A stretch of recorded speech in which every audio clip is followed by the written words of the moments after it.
commence par une question qui brûlait les lèvres d'Alain Rebetté. Est-ce qu'en karaté, on dit banzai? Pas du tout. Mardi, c'était la Saint-Valentin et Darius tenait apparemment à faire passer un message. Demain, Saint-Valentin, n'oubliez pas qu'un bouquet de fleurs peut faire pardonner beaucoup de choses. Dimanche, dans Mise au point, reportage émouvant d'une famille kosovare expulsée de Suisse. Il s'était bien intégré et manque à tout un village, mais surtout au club de foot. À la fin du match, on disait « Oh, je pense si Elmerdi était là, on aurait pu gagner plus de matchs. » Presque tous les matchs ont gagné grâce à Elmedine et Miranda. Et puis maintenant ? On perd tous les matchs. Sur Canal 9, on a vu un jeune réalisateur qui a déjà tout compris au métier. Tous les gens qui sont dans la salle, vous allez de ce côté-là si vous voulez rester ou vous sortez, sinon puis il va falloir vous taire, on va commencer à tourner. Coupé, ça va pas.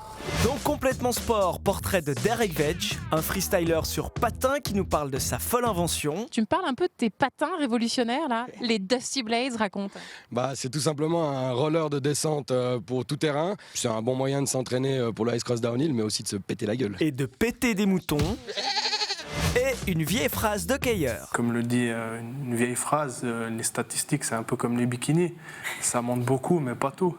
Mercredi, infrarouge sur le projet des Jeux Olympiques à Sion 2026, avec dans le camp des opposants Stéphane Montangero. Pas toujours facile de se concentrer sur lui durant ses réponses. Si on veut bien, c'était la manifestation. Heureusement qu'il avait en stock quelques expressions old school. C'est pas passé les Jeux Olympiques d'hiver que je suis frileux. Mais je crois que ce que je vois est un tien vaut mieux que deux, tu l'auras. Mais il faut pas après mettre la charrue avant les bœufs pour le deuxième élément. Et face à lui, Christian Constantin, tout feu tout flamme olympique.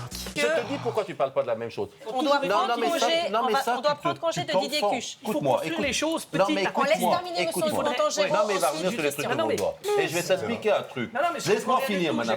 J'ai compris que tu tournes en boucle. Et finalement, encore sur Canal 9, la campagne pour les élections au Conseil d'État bat son plein avec Christophe Darbelay au grand air. Il n'y a pas beaucoup d'endroits plus beaux. S'il n'y a personne, à part le Natel, il faut l'éteindre.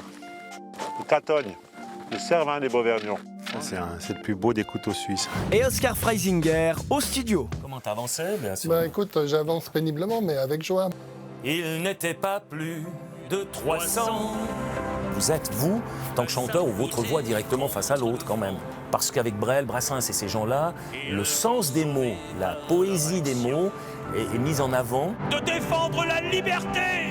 Très bien, écoutons le résultat. Leur nombre importe peu.